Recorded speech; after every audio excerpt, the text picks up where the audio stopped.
welcome to Makers Murphy. I'm Liam. Today, I know that I said my next video was going to be a cutting board, but I kind of forgot I had these pieces of birch, these logs. So I'm gonna today do something that the Bearded Viking did, and I'm gonna try it for myself, see if I can make it happen. I'm gonna turn this piece of birch scrap, sorry about the dogs, this piece of birch scrap out of a scrap pile and see if we can turn it into something.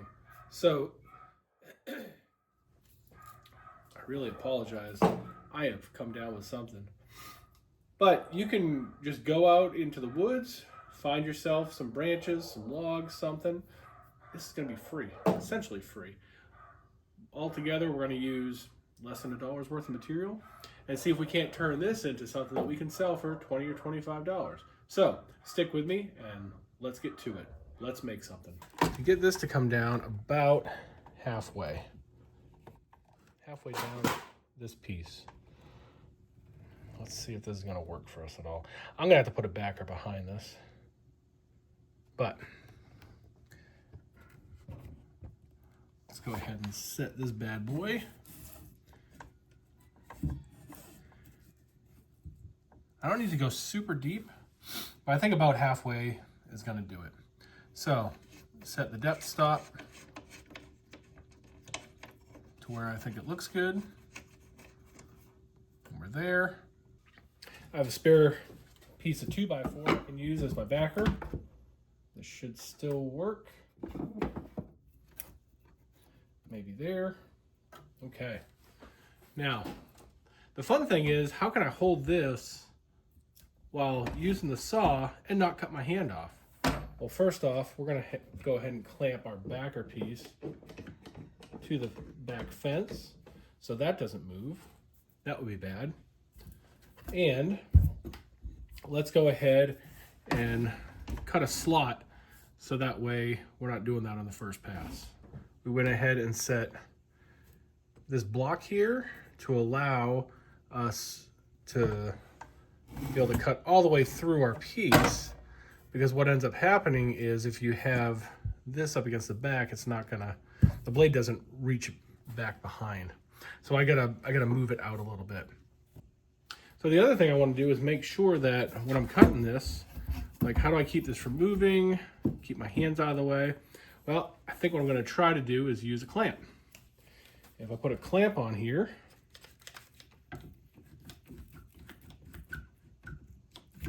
set that clamp so I'm not cutting all the way through, and set that, I can hold this piece safely while using the saw. So let's go ahead and give that a try and see what happens.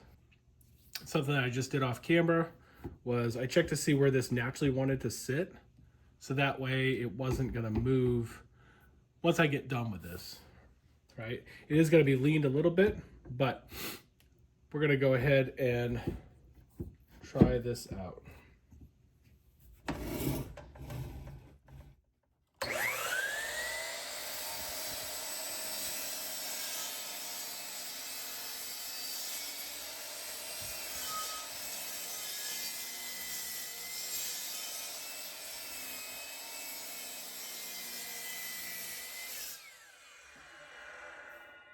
So that little clamp trick seemed to work.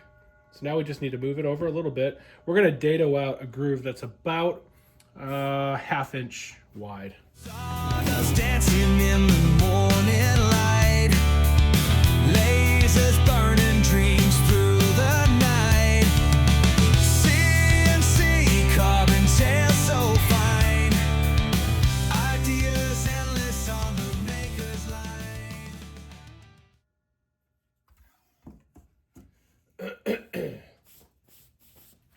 So far it's looking good. Take a tape measure and check.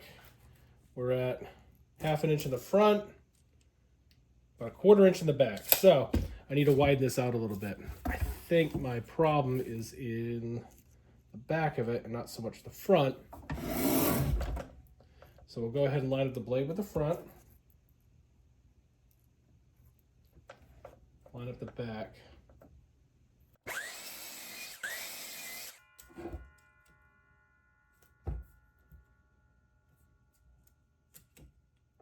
One more little cut.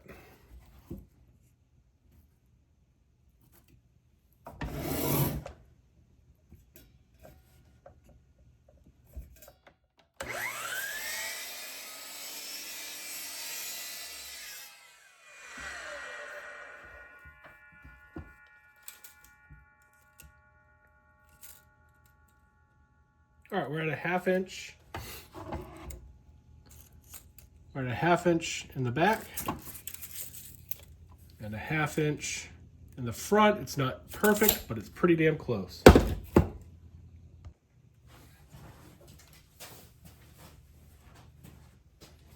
Okay, next thing what we're going to do is we're going to take a small chisel and we're just going to clean up those dados in the middle. This chisel is just wide enough to fit in this groove.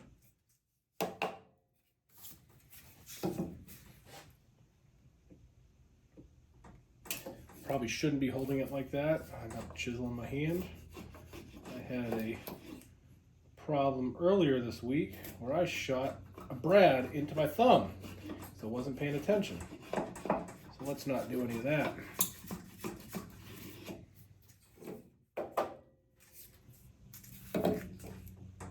It's looking pretty clean in there.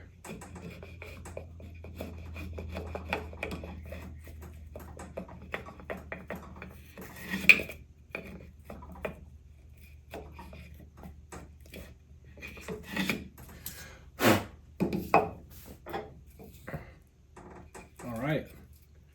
Oop, one little spot there. Didn't quite go deep enough.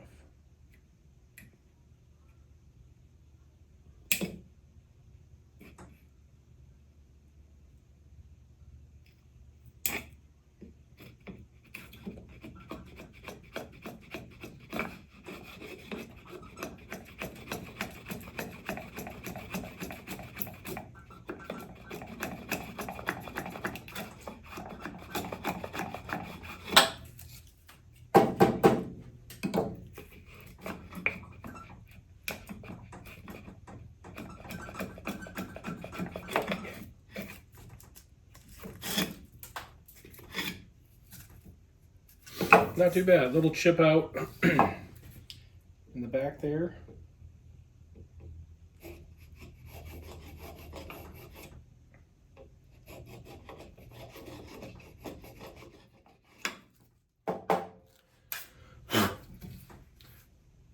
And let's say that you didn't have a backstop on there. You didn't have a backstop on there. Well, what you could do is just do what you can do, and on the back it's gonna curve up with the blade. You can just cut that off afterwards. So make sure your piece is a little bit longer than what you want it to be. So we are going to, do I want to leave the outside? Yeah. I've already had some peel, so we're going to peel some of this birch bark off of here, as much as I like it. I want to leave this as rustic looking, as natural as possible. But some of that some of that birch paper is just gonna flake off. It just is what it is.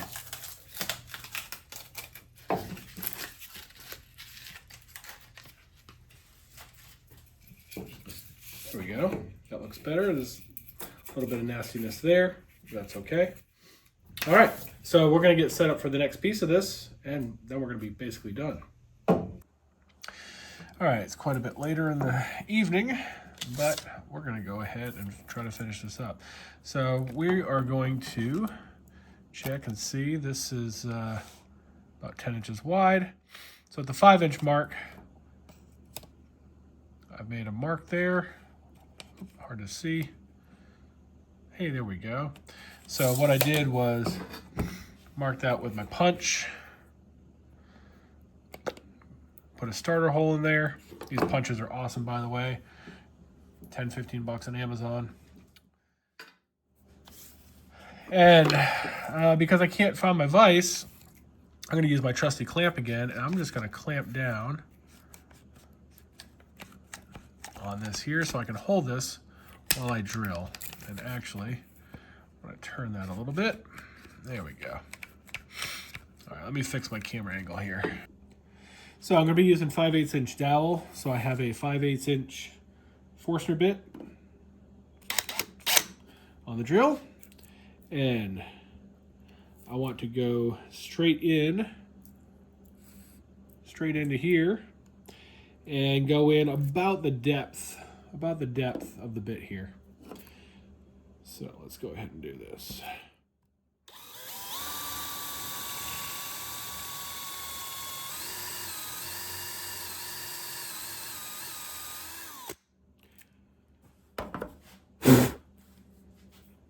So, drilled that hole, the depth of the bit. We'll go a little bit further, just a little bit. It's okay if we punch through.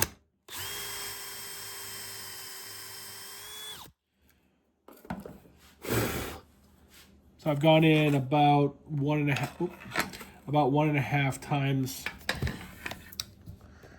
the depth of that bit. First knuckle on the pinky. That should be enough to hold that in place with some glue.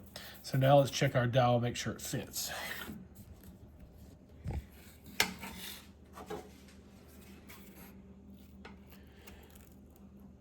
Oh yeah, nice and tight. That's gonna be perfect. So the hard part is gonna be figuring out how much dowel do we need. So I think I have a solution for that. Take our clamp off.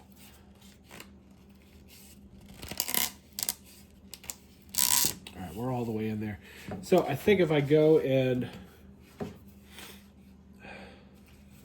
so I want this to lean. I did that at the wrong angle. So I'm gonna need a lot more. Shoot. I just screwed this up. Because I went in straight in through this hole perpendicular, where really I needed it tilted back a little bit so this would roll back. So it wouldn't be such an extra. I only wanted a slight angle there. So we're gonna have to go ahead and make an adjustment here. I might have to redo this project altogether. So for the sake of this, I'm not going to sell this one. Just for the sake of building it, I'm going to do the hole on the other side so we can get this right. Mistakes happen. Again, this is free wood. I don't care. I'll just cut another piece. So we'll go ahead and measure our 10 inches again on the other side. 10 inches across at the 5-inch mark. Actually, if we want to go with it being straight, punched a hole right there, start a hole. So now if I go straight there with it rocking back, I'll need a short bit.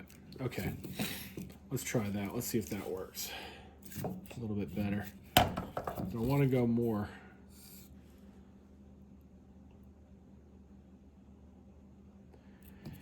No, I think that'll work. And I don't even need to hold that with the thing.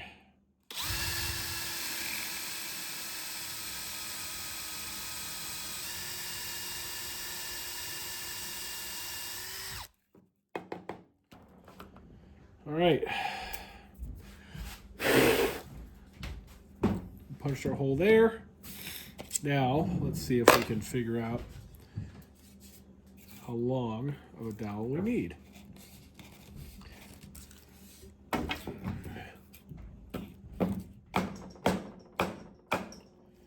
Bang that dowel in there. So now, if I take that, you guys can't see that. Now if I take it and against my table saw, I go, all right, well I want it to lean back just a little bit. I need to go, I would need to cut it at what angle to make that happen. So if I wanted to lean it back just a little bit, I think if we cut it about there, that should work. Let's see what happens. Yeah, about there. All right, so I made a mark. I cut the dowel. Let's see what this looks like.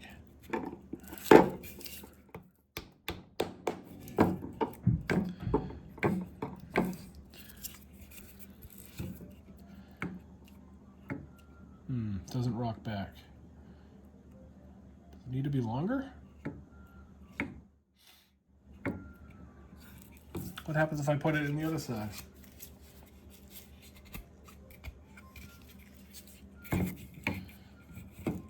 That's too much. Why is it not working how I want it to? I don't know. We're figuring this shit out as we go.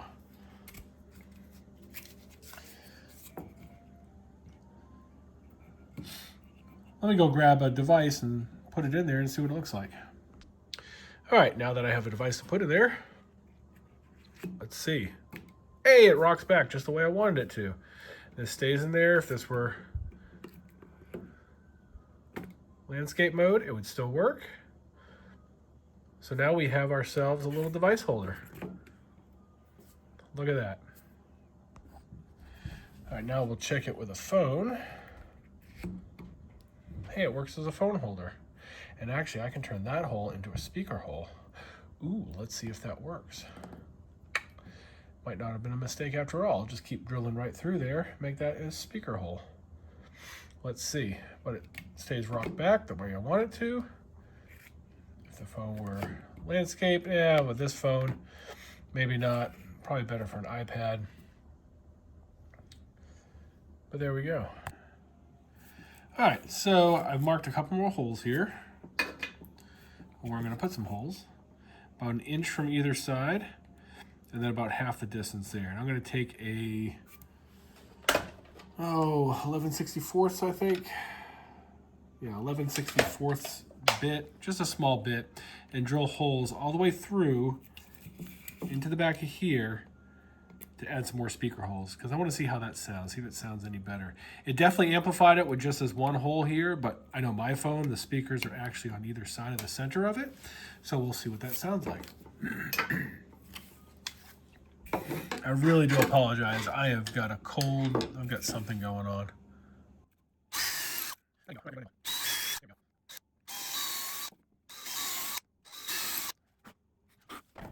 So we'll take our chisel and clean that up a little bit.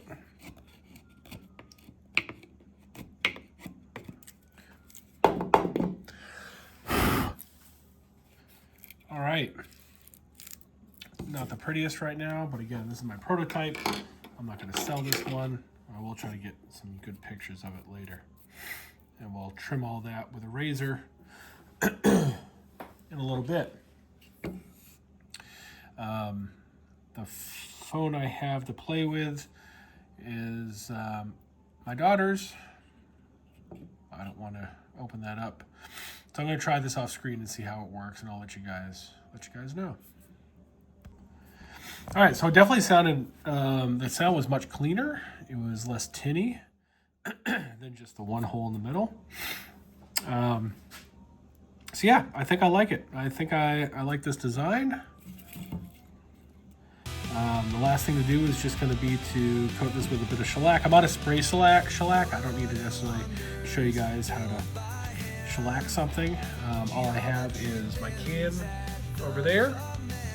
But I'm going to shellac this, and hopefully these little bits will stay glued down after I shellac it. And anyway, I'll show you guys what it looks like when it's all done. And yeah, here we go.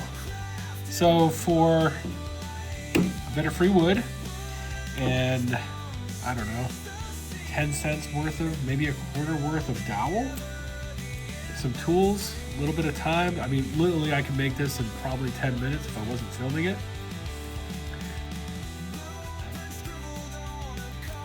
I've had a 5/8 inch dowel, so 5/8 inch hole for the speaker, 5/8 inch hole for the post in the back, and those 11/64 holes for the speaker holes.